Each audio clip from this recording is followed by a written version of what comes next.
और आप सभी भिक्षु संघ और उपासक उपासिकाएं, आपने देखा होगा दुनिया में किसी को यदि प्रियदर्शी राजा कहा गया तो उनका नाम है सम्राट अशोक। इसके अलावा संसार में किसी को भी प्रियदर्शी राजा की संज्ञा नहीं दी गई। और भारत में उन्होंने 14 शिलालेख बनाए, 84,000 स्तूप क्षेत्र और विहारों का निर्माण किया। और साथ ही साथ उन्होंने मनुष्य के लिए अस्पताल के साथ साथ उन्होंने पशुओं के लिए भी अस्पताल बनाए। ऐसे राजा थे जिनका नाम है सम्राट अशोक, जो कि आप सभी लोग इस जयंती में शामिल हुए हैं। तो आप देख सकते हैं कि 84,000 स्तूप क्षेत्र और विहार हमारे कहाँ चले गए, किन्होंने ये कब्जा किया हुआ है, किनके पास है। तो आप पाएंगे कि आप ढेर सारे विहारों में जाकर देखिए जिनकी तस्वीर बिगाड़ दी गई। तथागत गौतम बुद्ध को कपड़े पहना करके, उनके आंखों को सफेद करके, उन पे तिलक लगा करके उनके प्रतिकृति को बिगाड़ दिया गया। और तब भी वो सोचते रहते कि बौद्ध अनुयायी में शांति बरतनी चाहिए। हमेशा वो यही कहते रहते हैं कि बौद्ध धर्म शांति वाला धर्म है। तो हम मानते हैं कि ये शांति वाला धर्म है, लेकिन इसके बावजूद भी यदि आपने इतने सारे हमारे विहार क्षेत्र स्तूप सबको आपने हड़प लिया है, उनमें से एक जहाँ पर हम लोग बैठे हुए हैं, ये धरती तथागत गौतम बुद्ध के ज्ञान स्थली की धरती है। और इस धरती पे से ही दुनिया में तथागत गौतम बुद्ध को जो ज्ञान प्राप्त हुआ, पूरे संसार में सारनाथ से फैल करके यहाँ तक पहुँचा हुआ है। तो आप समझ सकते हैं कि महाविहार को इतना हड़प लेने के बाद भी वो यदि ये चाहते कि बौद्ध लोगों ने शांत बैठना चाहिए, तो मैं आप लोगों को पूछता हूँ कि क्या हमारे ऊपर में कोई हमारे अधिकारों को छीन लेकर के तब भी हमसे शांति बरतने की बात करे तो आप भी तब भी आपने शांति बरतनी चाहिए क्या? मैं आप लोगों से पूछता हूँ। शांति मन के लिए होती है, लेकिन कोई अधिकार छीनता होगा, कोई शोषण करता होगा, कोई हमारे ऊपर में अन्याय अत्याचार करता होगा, तब तथागत कहते हैं आपको शांति बरतने की जरूरत नहीं है, अपने अधिकारों के लिए आपको लड़ना पड़ता है। और इसलिए मैं चाहता हूं कि सम्राट अशोक ने बनाए हुए जितने भी बुद्ध विहार हैं आप लोगों ने हमें दे देना चाहिए। विशेष तौर पर ये महाविहार जिसकी लड़ाई, जिसका आंदोलन यहाँ पर चलाया जा रहा है, ये सभी के सभी हमारे महाविहारों को आप दे दीजिए। हम कभी भी आपके खिलाफ में कोई बात नहीं करेंगे, क्योंकि हम शांति प्रिय लोग हैं। लेकिन आप ये तब भी कहते रहते होंगे, भारत की सरकार तब भी ये सोचती रहती होगी, क्योंकि भारत से बाहर जाने के बाद में वो कहते हैं कि I come from India land of the Buddha.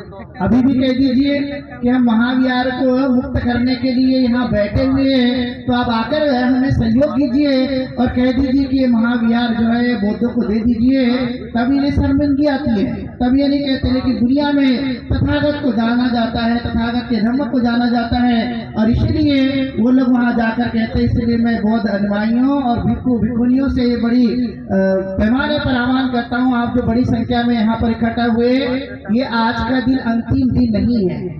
ये तो हम यहाँ पर जयंती मनाने के लिए बड़ी संख्या में इकट्ठा हुए, लेकिन जिसकी शुरुआत यहाँ पर छोटे पैमाने से की गई, आज बड़ा रूप धारण कर लिया है। हमने देखा कि हमारे बौद्ध भिक्षु को रात में जब उठाया गया, जब हमने वीडियो देखा तो हमारा दिल धड़क गया, बड़ा दुखा था, मन दुख गया था कि ये हमारे बौद्ध भिक्षुओं को यहाँ से हटा दिया गया।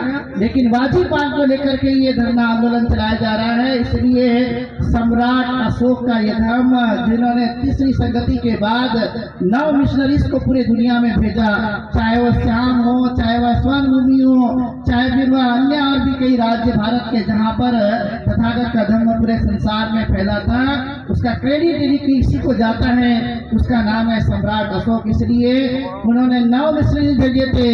हमने ये इरादा बनाना चाहिए 21वीं सदी में कि हम 9,000 मिशनरी पूरी दुनिया में भेजेंगे धर्म के प्रचार प्रसार के लिए, ताकि ये धर्म हमारा और भी गतिमान हो। जैसे कि लामा जी ने बात कही कि ये लड़ाई तो हमारे महाविहार के लिए है, लेकिन इससे बड़ा और हमारा सपना है, वो सपना है बौद्धमय भारत का। और उस बौद्धमय भारत की क्रांति के लिए हम सब बौद्ध भिक्षुओं ने अपने विहार को छोड़ करके धरना स्थल पे आना है, और उपासक उपासिका को अपने काम को भी छोड़ करके इस धरना स्थल के लिए जनसंख्या, यानी जिसे ज्यादा संख्या कहा जाता है, वो हमें बढ़ानी है और ये सपनों को साकार करना है। इसलिए इस धरना स्थल से हम लोग आह्वान कर रहे हैं बार बार कि आप बड़ी संख्या में इकट्ठा हो जाइए और आने वाले बुद्ध पूर्णिमा तक कम से कम 1 लाख लोगों की संख्या इस मैदान में होनी चाहिए। तो आप लोग अपने साथ साथ कम से कम 100 लोग लेकर आएंगे कि नहीं? कब तक?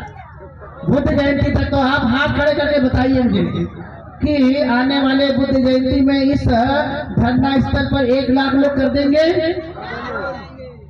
साधु आप सबको हो कि आप 1 लाख वादा कर रहे हैं ये लोग कि हम 1 लाख संख्या बढ़ा देंगे, तभी हमें कामयाबी मिलेगी। और मैं पूरा एक बार बिहार सरकार को और भारत की सरकार को यह आह्वान करना चाहता हूं कि बौद्धों की वाजिब मांग को आप पूरा कर दीजिए।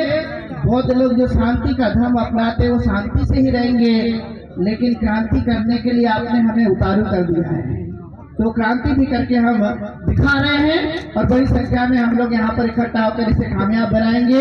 ज्यादा लंबी बात न कहते हुए मैं सम्राट अशोक को पुनः याद करते हुए तथागत गौतम बुद्ध परम पूज्य डॉक्टर बाबा साहब अम्बेडकर जिन्होंने हमें ये धम्म दिया है, उनके इस मिशन को कामयाब बनाने के लिए हम पूरी तरह से कोशिश करेंगे। सबका बहुत बहुत धन्यवाद और सम्राट अशोक जयंती की ढेर सारी मंगल कामनाएं सभी देशवासियों को। बहुत शुभ मंगल।